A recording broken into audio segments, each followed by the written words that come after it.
శ్రీ గురుభ్యో నమః. శ్రావణమాస మహత్యం 22వ అధ్యాయం. సర్వమంగళ మాంగళ్యే శివే సర్వార్థ సాధికే శరణ్యే త్ర్యంబకే దేవి నారాయణీ నమోస్తుతే. ఈశ్వరుడు సంకష్టహరణ వ్రతం గురించి ఈ విధంగా తెలియచేస్తున్నాడు. శ్రావణ బహుళ చవితి నాడు సకలాభీష్టాలను ఒసగేటటువంటి సంకష్టహరణం వ్రతాన్ని ఆచరించాలి. ఈ వ్రతాన్ని ఆచరించేవారు చవితి నాడు ప్రాతకాలంలో లేచి దంతధావన అనంతరం సంకష్టహరణ నామక శుభవ్రతం చేస్తాను అని సంకల్పం ఇలా చేసుకోవాలి. నిరాహారోస్మి దేవేశాం యావచ్చంద్రోదయో భవేత్ భోక్ష్యామి పూజయిత్వా త్వాం సంకష్టాతారయస్వ మాం.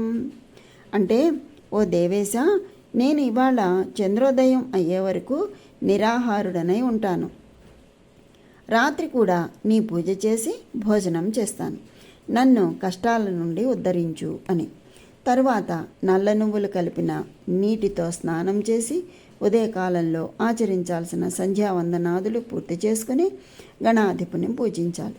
ఈ పూజ కోసం 3 లేదా 1.5 లేదా 1 మాష పరిమాణంతో బంగారు గణపతి ప్రతిమను తయారు చేయించాలి. 1 మాష అంటే 0.972 గ్రాములు అంత పరిమాణంతో బంగారు గణపతి ప్రతిమను తయారు చేయించాలి. సామర్థ్యం లేకపోతే ఎంత ఉంటే అంతలో బంగారంతో చేయించాలి. ఒకవేళ బంగారంతో చేయించలేకపోతే వెండి, రాగి ధాతువులతో చేయించవచ్చును. ధనం లేకపోతే మట్టితో ప్రతిమను చేయవచ్చును. కానీ విత్తసాట్యం చేయరాదు, అంటే లోభత్వం చేయరాదు. ఎందుకంటే ధనలోభం చేస్తే కర్మ నిష్ఫలం అవుతుంది. పిదప అష్టదళ పద్మంపై నీటితో నింపిన కలశను వస్త్రయుక్తంగా స్థాపించి దానిపై పూర్ణపాత్రను పెట్టి దానిలో షోడశోపచారాలతో గణపతిని పూజించాలి. అవకాశాన్ని అనుసరించి ఇంద్రాది అష్టదిక్పాలకులను కూడా పూజించాలి. నువ్వులతో కలిపిన 10 మోదకాలను చేసి వాటితో 5 దేవతకు నివేదించి మరొక 5 బ్రాహ్మణునికి సమర్పించాలి. బ్రాహ్మణుని కూడా దేవత వలె భక్తిభావంతో గౌరవించి యథాశక్తి దక్షిణను ఇచ్చి ఇలా ప్రార్థించాలి.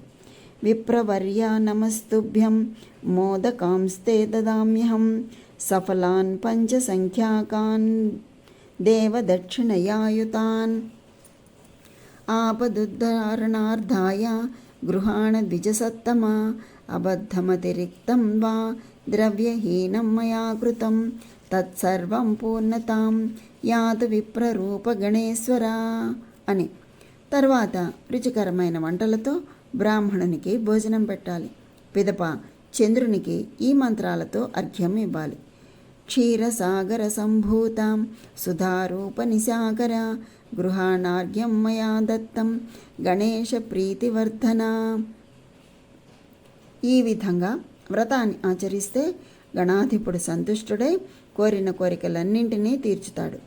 విద్యార్థులు విద్యను, ధనం కావలసిన వారు ధనాన్ని, పుత్రార్థులు పుత్రులను, చివరికి మోక్షం కావాలనుకున్న వారికి మోక్షాన్ని కూడా కలుగచేస్తాడు. ఏ కార్యం నెరవేరాలన్నా, రోగాలు పోవాలన్నా, ఆపదలు తొలగాలన్నా, మానసిక చింతలు తొలగాలన్నా, ఇష్టమైన వారితో వియోగం తొలగాలన్నా, ఇలాంటి ఏ కష్టాలైనా ఈ వ్రతపాలన వల్ల తొలగగలవు. సంకష్టహర గణపతి పూజకు సంబంధించి ఒక మంత్రస్వరూపం. మొదటిగా ప్రణవాన్ని పెట్టి నమః జోడించి తరువాత హేరంబ మదమోదిత సంకష్టస్య నివారణ పదాలను చతుర్థి విభక్తిలో పెట్టి చివరకు స్వాహ జోడించాలి. ఇది 21 అక్షరాల మంత్రం. శ్రీ నమో హేరంబాయ మదమోదితాయ సంకష్టస్య నివారణాయ నమః అని. ప్రణవ సహితంగా ఉపదేశం పొందినవారు ఓం స్వాహ పెట్టి జపం చేయవచ్చును. అంటే ఓం నమో హేరంబాయ మదమోదితాయ సంకష్టస్య నివారణాయ స్వాహ అని. లేనివారు శ్రీ నమః పెట్టి చేయవచ్చు. అంటే శ్రీ నమో హేరంబాయ మదమోదితాయ సంకష్టస్య నివారణాయ నమః అని.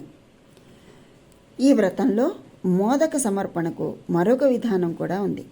ఉడికించిన పెసరపప్పు, నువ్వులు, నేతితో కొబ్బరి తురుముతో కలిపి మోదకాలను తయారు చేసి గణపతికి నివేదించాలి. గణనాథుని నామాలు చెప్తూ దుర్వాలతో పూజించాలి. ఆ నామాలు ఏమిటి అంటే శ్రీ గణాధిపాయ నమః, శ్రీ ఏకదంతాయ నమః, శ్రీ వినాయకాయ నమః, శ్రీ విఘ్నరాజాయ నమః, శ్రీ ఉమాపుత్రాయ నమః, శ్రీ ఇభవక్త్రాయ నమః, శ్రీ ఈశపుత్రాయ నమః, శ్రీ స్కందగురవే నమః, శ్రీ అఘనాశనాయ నమః, శ్రీ మూషకవాహనాయ నమః, శ్రీ సర్వసిద్ధిప్రదాయకాయ నమః, శ్రీ సర్వసంకష్టనాశనాయ నమః, శ్రీ లంబోదరాయ నమః, శ్రీ ధూమకేతవే నమః, శ్రీ విద్యానిధానాయ నమః, శ్రీ గణాధ్యక్షాయ నమః, శ్రీ బాలచంద్రాయ నమః, శ్రీ వికటాయ నమః, శ్రీ గౌర్యాంగమల సంభవాయ నమః, శ్రీ సింధూరాసురమర్దనాయ నమః, శ్రీ సింధూరాసురమర్దనాయ నమః, శ్రీ శూర్పకర్ణాయ నమః అని ఈ 21 నామాలతో గణపతిని పూజించాలి. తదనంతరం భక్తిగా నమ్రుడే గణేశుని ఇలా ప్రార్థించాలి. విఘ్నరాజ నమస్తేస్తు ఉమాపుత్రాఘనాసనాం యదుద్దిశ్య కృతం మేద్య యథాశక్తి ప్రపూజనం తేన తుష్టో మమాద్యాసు హృత్సాన్ కామాన ప్రపూరయాం విఘ్నాం నాశయ మే సర్వాన్ వివిధోపస్థితాన్ ప్రభో త్వత్ప్రసాదేన కార్యాణి సర్వాణీహ కరోమ్యహం శత్రూణాం బుద్ధినాశం చ మిత్రాణాముదయం కురు. పిదప 108 ఆహుతులతో హోమం చేయాలి. వ్రతం సఫలం కావటానికి 7 లడ్డూలు, 7 మోదకాలు పండ్లతో కలిపి ఈ మంత్రం చెప్తూ వాయనం ఇవ్వాలి. మోదకైర్వాయనం దద్యాత్ వ్రత సంపూర్ణ హేతవే లడ్డుకైర్మోదకైర్వాపి సప్తభిః ఫలసంయుతం గణేశ ప్రీణనార్థాయ బ్రాహ్మణాయ దదామ్యహం. మరలా చంద్రునికి 5 సార్లు ఈ క్రింది మంత్రంతో అర్ఘ్యం ఇవ్వాలి. క్షీరోదార్ణవ సంభూత అత్రి గోత్ర సముద్భవ గృహాణార్ఘ్యం మయా దత్తం రోహిణ్యా సహితం శశిన్ అని. ఇలా వ్రతం పూర్తి చేసుకున్నాక యథాశక్తిగా బ్రాహ్మణులకు భోజనం పెట్టి తరువాత 7 గుప్పెట్లకు అంటే గ్రాసములకు వచ్చినంత ఆహారాన్ని మౌనంగా భుజించాలి. అంటే 7 గుప్పెట్లలో ఎంత వస్తుందో అంత ఆహారాన్ని భుజించాలి. అంత తక్కువ తిని ఉండలేని వారు కావలసినంత తృప్తిగా తినవచ్చు. ఈ విధంగా 3 లేదా 4 నెలలు వ్రతాన్ని ఆచరించి 5వ నెల ఉద్యాపన చేసుకోవాలి. ఉద్యాపన సమయంలో వారి శక్తి కొలది బంగారంతో గణేష ప్రతిమను చేయించి ఇదివరకు చెప్పిన విధంగా చందనం మొదలైన సుగంధ ద్రవ్యాలతోనూ పువ్వులతోనూ ఏకాగ్రచిత్తంతో పూజించి కొబ్బరి పండుతో పాటుగా అర్ఘ్యాన్ని ఇవ్వాలి. తరువాత నూక పాయసాన్ని ఎర్రని వస్త్రంతో కప్పి బంగారు గణపతి ప్రతిమను దక్షిణ సహితంగా బ్రాహ్మణునకు ఇవ్వాలి. అంతేకాక ఆడక పరిమాణంలో, ఆడక అంటే 10.24 కిలోగ్రాములు ఆడక అంటే అంత పరిమాణంలో నువ్వులను కూడా దానం చేయాలి. అంతా అయ్యాక క్షమాపయే దేవం విఘ్నేశః ప్రీయతాం అని నమస్కరించుకోవాలి. ఈ విధంగా ఉద్యాపనం కూడా చేసుకున్నవారు అశ్వమేధయాగ ఫలితాన్ని పొందుతారు. వారికి అన్ని కార్యాలు సిద్ధిస్తాయి, సకల మనోరథాలు నెరవేరుతాయి.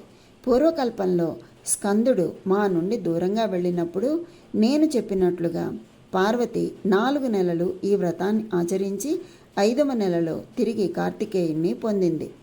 3 నెలలు ఈ వ్రతాన్ని ఆచరించిన సిద్ధితో అగస్త్యుడు సముద్రాన్ని పానం చేయగలిగాడు. దమయంతి 6 నెలలు ఈ వ్రతాన్ని ఆచరించి నలుని పొందింది. చిత్రలేఖ మాయతో అనిరుద్ధుణ్ణి బాణాసురుని నగరానికి తీసుకొని పోయినప్పుడు తండ్రి అయిన ప్రద్యుమ్నుడు దుఃఖిస్తూ ఉంటే రుక్మిణి ఇలా చెప్పింది: ఓ ప్రద్యుమ్న, నిన్ను శంభరాసురుడు అనే రాక్షసుడు ఎత్తుకుపోయినప్పుడు ఏమయ్యావో తెలియక చాలా వ్యథ చెందుతూ దుఃఖిస్తూ ఉంటే నా భాగ్యవశాత్తు లోమశ మహర్షి వచ్చి నా బాధ తొలగడానికి సంకష్టహర చతుర్థి వ్రతాన్ని ఆచరించమని చెప్తే నేను దానిని విధి విధానాలతో 4 నెలలు చేశాను. దాని ప్రభావంతోనే నువ్వు శంభరాసుని జయించి మరలా నా వద్దకు వచ్చావు. కాబట్టి నీ పుత్రుని కోసం కూడా ఈ వ్రతాన్ని ఆచరించు. తప్పకుండా నీ పుత్రుణ్ణి తిరిగి పొందుతావు అని చెప్పింది. ప్రద్యుమ్నుడు కూడా ఈ వ్రతాన్ని ఆచరించి గణేశుణ్ణి ప్రసన్నం చేసుకోగా అప్పుడు నారదుడు వచ్చి అనిరుద్ధుడు బాణాసురుని నగరంలో ఉన్నాడు అని తెలియచేశాడు. ప్రద్యుమ్నుడు బాణాసురునితో భీకర యుద్ధం చేసి ఓడించి కోడలితో పాటుగా అనిరుద్ధుణ్ణి తన వద్దకు తెచ్చుకున్నాడు. ఈ విధంగా ఇతర దేవతలు, మునులు, అసురులు అందరూ విఘ్నేశుని ప్రసన్నత కోసం ఈ వ్రతాన్ని ఆచరించారు. ఓ సనత్కుమార, అన్ని సిద్ధులను కలిగించే ఈ వ్రతానికి సాటి అయిన మరొక వ్రతం, తపస్సు, దానం, తీర్థం మరేమీ లేవు. భక్తుడు కాని వానికి, నాస్తికునికి, శఠునకు అంటే మూర్ఖునకు ఈ వ్రతం గురించి చెప్పరాదు. శ్రద్ధాళువులు అయిన వారికి, సజ్జనులకు, పుత్రులకు, శిష్యులకు దీనిని తెలియచేయవచ్చు.